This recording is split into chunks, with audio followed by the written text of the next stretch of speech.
सौंदर्य की नदी नर्मदा। अमृतलाल बेगड़। बिमलेश्वर से मीठी तलाई। समुद्र यात्रा। रात के अंधेरे में डूबी नर्मदा उनींदी सी लग रही है। हमारी नाव भाटे के लौटते पानी के साथ समुद्र की ओर जा रही है। दूर पास जहाँ भी नजर जाती है पानी ही पानी है और है निस्तब्धता, एक ऐसी नीरवता जो जमीन पर संभव नहीं। भोर बेला में समुद्र की गोद में होना पावन लग रहा है। स्वच्छ शीतल पवन रक्त में उत्साह भर रहा है। समुद्र का सौंदर्य और उसकी शांति मेरे हृदय में आ विराजती है। हृदय अपूर्व आनंद से भर जाता है। तारे धीरे धीरे विदा हो जाते हैं और पूरब के आकाश में उजाला भरने लगता है। देखते देखते समुद्र के गर्भ से सूरज का ललचौहा गोला निकलता है और अपने मोरपंख फैला देता है। रात के अंधेरे में जब नाव में बैठे थे तब हम अपने आप को कितना असुरक्षित अनुभव कर रहे थे। श्यामलाल जैसा बलिष्ठ नौजवान तक डर रहा था। एक तो अंधेरा, तिस पर समुद्र, दोनों के सम्मिलित भय ने हमारे कुछ एक सहयात्रियों को जकड़ लिया था। लेकिन अब अंधेरा दूर हो गया है और उसी के साथ साथ चला गया है मन का भय। समुद्र में दूर झाड़ी की महीन सी रेखा दिखाई दे रही है। वहाँ अलिया बेट नामक एक बड़ा टापू है। नाव में बैठी परकम्मावासी महिला ने कहा, आप सब चुपचाप क्यों बैठे हैं, कुछ गाते क्यों नहीं? उसके पति ने कहा, तुम ही शुरू करो। जब हम लोगों ने भी यही कहा तो उसने खांसकर गला साफ किया, फिर धीरे धीरे गाने लगी। दूसरे लोग भी उसका साथ देने लगे। कुछ बेसुरा होते हुए भी इस समय भजन बड़ा अच्छा लग रहा था। थोड़ी देर में एक छोटा सा टापू आया। सुबह की धूप में वह धुला धुला सा नजर आ रहा था। समुद्र की सतह से नाम मात्र को ऊंचा है। ज्वार आने पर डूब जाता है। हम यहाँ थोड़ी देर के लिए उतरे, फिर आगे बढ़े। बीच बीच में गुमान नाव के भीतर रिस जाने वाला पानी उलीचता रहता। कहने लगा, आज नाव में हम कम लोग हैं, पर जब भीड़ होती है तब परकम्मावासी आपस में खूब झगड़ते हैं, जगह के लिए, सामान के लिए या फिर पुरानी बातों को लेकर। जमीन के झगड़े वे यहाँ समुद्र पर ले आते हैं। मैंने कहा, तुम समुद्र की कहते हो? आदमी जल्द ही अपने झगड़े अंतरिक्ष में ले जाएगा। झगड़ों के लिए धरती अब उसे छोटी पड़ रही है। एक जगह गुमान ने कहा, यह वह जगह है जहाँ नर्मदा की मूल धारा समुद्र से मिलती है। असली रेवा सागर संगम यह है, इसके बाद नर्मदा नहीं है। वैसे तो कथपोर से ही नर्मदा समुद्र के दरवाजे की कुंडी खड़खड़ाती है और बिमलेश्वर नर्मदा तट का अंतिम गांव है, इसलिए रेवा सागर संगम बिमलेश्वर में माना गया है। किंतु इसके बाद भी नर्मदा की मुख्य धारा क्रमशः क्षीण होती यहाँ तक आती है और यहाँ पूर्ण रूप से विलीन हो जाती है। हम लोगों को कुछ पता नहीं चलता, सभी और एक सा पानी लगता है, लेकिन यहाँ के नाविक इस मिलन बिंदु को खूब जानते हैं, इसलिए गुमान ने हमें वह जगह बताई। सभी ने संगम के जल को मस्तक से लगाया, साथ लाई पूजा की सामग्री से रेवा और सागर का पूजन किया। नारियल जल से छुआकर गुमान को दे दिए। अन्य सामग्री जल को अर्पित की और प्रसाद बांटा। वातावरण में उदबत्ती सी सुगंध भर गई। अभय मुनि ने मंत्रोच्चारण किया। चेतन मुनि ने शंख बजाया। मैंने ये पंक्तियाँ लिखी। पृथ्वी पर 3 भाग जल और 1 भाग थल है। हमारे शरीर में 3 भाग जल और 1 भाग हड्डी है। बिल्कुल वही अनुपात। हमारा हृदय धड़कता है, समुद्र गरजता है। समुद्र का गर्जन कहीं धरती के हृदय की धड़कन तो नहीं। माना कि समुद्र का पानी खारा है, पर हमें भी तो वह मीठा पानी ही देता है। बादल से खारा पानी तो नहीं बरसता। शबरी की तरह चक चक कर हमें तो वह मीठे बेर ही देता है। समुद्र शबरी, धरती राम, जुग जुग की कहानी ए बिराम। कविता अचानक एक बार में ही नहीं आई। पिछले 3-4 दिनों से वह मेरे मन के मकान में आती जाती रही। मकान पसंद आ गया तो कल पेशगी दे दी गई और आज रहने को आ गई। शांत समुद्र से हवा के हल्के हल्के झोंके आ रहे हैं। आधे से अधिक परिक्रमावासी सो गए हैं, यहाँ तक कि गुमान भी सो गया है। थोड़ी देर के बाद जिसके भरोसे नाव छोड़कर वह सोया था, उसका वह साथी भी सो गया। गुमान जब उठा तो देखा नाव समुद्र में ज़्यादा ही दूर चली आई है। उसने तुरंत पाल समेट लिया और लंगर डाल लिया। नाव एक जगह स्थिर हो गई। पानी पर हल्के हल्के हंस की तरह डोलती रही। सभी धूप से परेशान है। नाव एक जगह खड़ी हो गई है तो धूप और भी तेज लग रही है। मलय और अनिल दुबके सो रहे हैं। मैंने मन ही मन प्रार्थना की, हे दक्षिण दिशा के पवन, हे मलयानिल, आओ और हमारा बेड़ा पार लगाओ। हमें ज़्यादा देर प्रतीक्षा नहीं करनी पड़ी। 1-आध घंटे में पवन शुरू हो गई तो गुमान ने पाल खोल दिया, लंगर उठा लिया। हमारी नाव सरसराती हुई उत्तर की ओर बढ़ने लगी। नींद के मारे मेरी पलकें भारी हो गई तो मैं भी सो गया। जब नींद खुली तो दूर एक लाइट हाउस दिखाई देने लगा था। उत्तर तट की हल्की सी रेखा उभरने लगी तो सभी के मन खिल उठे। अब ज्वार शुरू हो गया था। हमारी नाव तेजी से तट के नज़दीक पहुंच रही थी। इक्के दुक्के मछुआरों की डोंगियां भी दिखाई दे रही थी।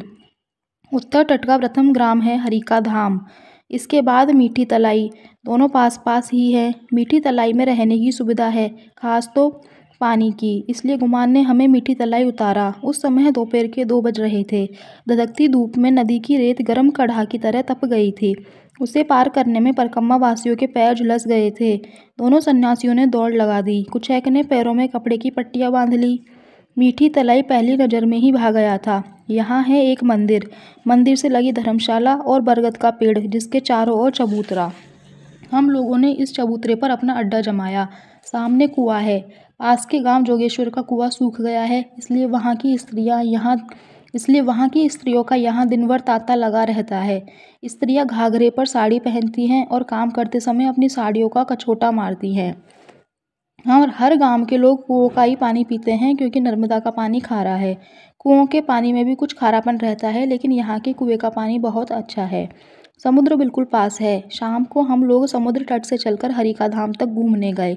यहाँ समुद्र तट पर कभी बड़ी दीवार बनी थी, पर क्रुद्ध समुद्र ने उसे छत बिछत कर डाला है।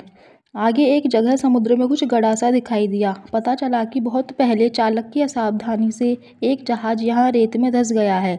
जब भाटा होता है तब यहाँ रेत निकल आती है। लोग जाकर जहाज के मलबे से लोहा काट काट कर ले आते हैं। रात को चबूतरे पर सोए। सवेरे 4 बजे अपने साथी के साथ गुमान जब वापस जाने लगा तो जाते जाते मंदिर के स्वामी जी के लिए एक संदेश मुझे देता गया। सुबह पुनः हरिका धाम गए। साथ में दोनों सन्यासी भी थे। रात में नाविकों को राह दिखाने के लिए यहाँ एक लाइट हाउस है। उस पर चढ़कर समुद्र को देखा। दरअसल यह समुद्र नहीं, खाड़ी है, खंबात की खाड़ी। सामने सौराष्ट्र है। वहाँ के घोघा बंदरगाह का लाइट हाउस यहाँ से दिखता रहता है। यहाँ से आगे बढ़े। 3-4 दिन के साथ के कारण दोनों सन्यासियों से घनिष्ठता हो गई है। अभय मुनि बड़े हैं, चेतन मुनि छोटे। दोनों खूब सवेरे स्नान करने के बाद पूरे शरीर पर भभूत रमाते हैं। कहते हैं ये अलख वस्त्र है। अभय मुनि जिंदा दिल और बातुनी है तथा उनमें बच्चों सा चुलबुलापन है। उनकी बातें बड़ी मज़ेदार होती हैं। उन्हें छेड़ने के इरादे से मैंने पूछा, आदमी पाप भी करता है और पुण्य भी करता है। पाप की सज़ा मिलती है और पुण्य का पुरस्कार। मान लिए एक आदमी ने 16 आने पाप किया और 12 आने पुण्य। अब उसके पाप में से पुण्य को घटाकर बाकी बचे 4 आने पाप की सज़ा होगी, या दोनों खाते अलग अलग चलेंगे? 16 आने पाप की सज़ा अलग और 12 आने पुण्य का पुरस्कार अलग। अभय मुनि ने हंसकर कहा, मान लीजिए मैंने कहा कि दोनों खाते अलग अलग चलेंगे, या कहूँ कि चलिए आपको चुनाव की छूट रहेगी। आप चाहेंगे तो खाते अलग अलग चलेंगे, चाहेंगे तो एक कर दिए जाएंगे। तो मेरा यह कहना सही है या गलत, इसकी आप जांच कैसे करेंगे? वहाँ का विधि विधान क्या है, इसे बताने वहाँ से कोई आएगा नहीं और यहाँ से कोई जाएगा नहीं। अब सच्चाई का पता कैसे चले? मैंने कहा, फिर भी आप क्या सोचते हैं? ऐसे प्रश्न हमें किसी नतीजे पर नहीं पहुंचाते। अपने अपने विश्वास की बात है। देखिए, आपने कहा कि अच्छे कर्म का अच्छा फल मिलता है और बुरे कर्म का बुरा। यह भी तो विश्वास ही है। इसे आप सिद्ध नहीं कर सकते। कई बार तो हम इसका उल्टा ही देखते हैं। पापी मौज करता है और धर्मात्मा कष्ट उठाते हैं। अक्सर नेक आदमियों की ही चमड़ी उधेड़ी जाती है। शून्य दृष्टि से समुद्र की ओर देखते हुए वे बोले, कुछ प्रश्न मुझे भी परेशान करते हैं। मान लीजिए एक भला आदमी है, उसे जीवन में बहुत दुख भोगना पड़ा। इस जन्म में तो उसने कोई बुरा काम नहीं किया, तो हम कहते हैं कि यह उसके पूर्व जन्म के बुरे कर्मों का फल है। किस बुरे कर्म का फल है यह उसे मालूम ही नहीं हुआ। उसे सज़ा दी जाती है पर उसे बताया नहीं जाता कि किस पाप की सज़ा है। यह कैसा न्याय है मेरे भाई? अभय मुनि अपनी धुन में बोले जा रहे थे। सोचता हूँ भगवान उधारी रखता ही क्यों है? इस जन्म की सज़ा इसी जन्म में क्यों नहीं? जुर्म एक जन्म में, सज़ा दूसरे जन्म में। मानो भगवान हमें ललचा रहा हो, अभी पाप कर लो, सज़ा किसी और जन्म में भोग लेना। क्या कहते हो चेतन मुनि? चुप रहने वाले चेतन मुनि बोले, यह तो कुछ वैसा ही हुआ जैसे कोई छोटा बच्चा कांच का गिलास फोड़ दे। उस समय तो उसका पिता कुछ ना बोले, पर जब वह जवान हो जाए तब हठात उसे चाटा जड़ दे। अभय मुनि ठठाकर हंसे। बोले, और यह भी ना बताया कि किस जुर्म का चाटा है? मस्त मौला है अभय मुनि, जीवंत और हंसमुख। उनके होठों पर मुस्कान बराबर झूलती रहती है। अपनी बात को जारी रखते हुए उन्होंने कहा, अच्छा काम हम इसलिए नहीं करेंगे क्योंकि हमें उसका अच्छा फल मिलेगा, बल्कि इसलिए करेंगे क्योंकि हम मनुष्य हैं और हमें अच्छा काम करना चाहिए। अच्छा फल मिले तो, ना मिले तो।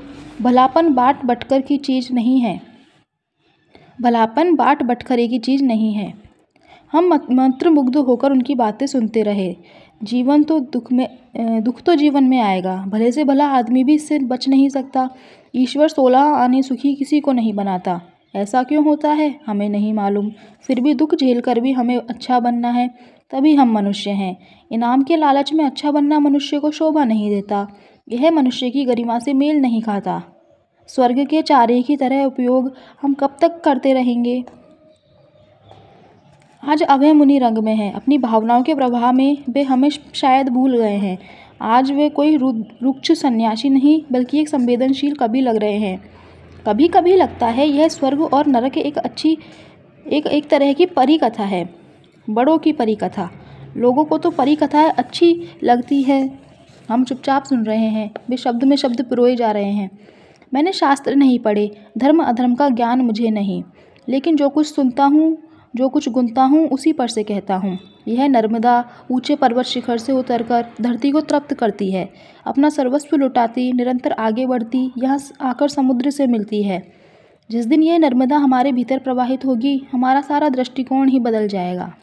हम लेना नहीं देना चाहेंगे, जीना नहीं जिलाना चाहेंगे। है यह कठिन, दूसरों के लिए जीना आसान नहीं, इसमें बहुत कष्ट झेलने पड़ते हैं, लेकिन स्वेच्छा से हम जो कष्ट उठाते हैं वे भी मधुर लगते हैं। वे थोड़ी देर शांत रहे, मानो अंतर्लीन हो गए हों। अब की उनका स्वर गंभीर हो चला। शूलपाण झाड़ी की बात है, मैं अकेला ही चल रहा था। भीलों ने मुझे पूरी तरह लूट लिया था। मेरे पास कुछ भी नहीं बचा था। भूख से बुरा हाल था। काफ़ी देर तक एक भील की झोपड़ी पड़ी। भील से कहा कि बड़ी भूख लगी है, कुछ खाने को दो। वह झोपड़ी में गया और ज्वार की एक रोटी ले आया, साथ में ना नमक ना मिर्च, केवल रोटी। मैं भी इतना भूखा था कि उस रोटी को गपागप खा गया और दूसरे का इंतजार करने लगा, पर दूसरी रोटी नहीं आई। थोड़ी देर में भील ही बाहर आया, कहने लगा, मैं जानता हूँ कि तुम अभी भी भूखे हो। घर में कुल 4 रोटियाँ थी, एक तुम्हें दे दी, एक मैंने ले ली, एक मेरी स्त्री ने, और आधी आधी रोटी 2 बच्चों में बांट दी। अब घर में ना रोटी है ना आटा। तुम भी भूखे, हम भी भूखे। उसकी बात सुनकर हम अवाक रह गए। फिर उन्होंने धीरे से कहा, मानो अपने आप से कह रहे हों, यही है धर्म। मेरे मन का कोना कोना उजास से भर गया। समुद्र तट पर टहलते टहलते हम काफ़ी दूर आ गए थे।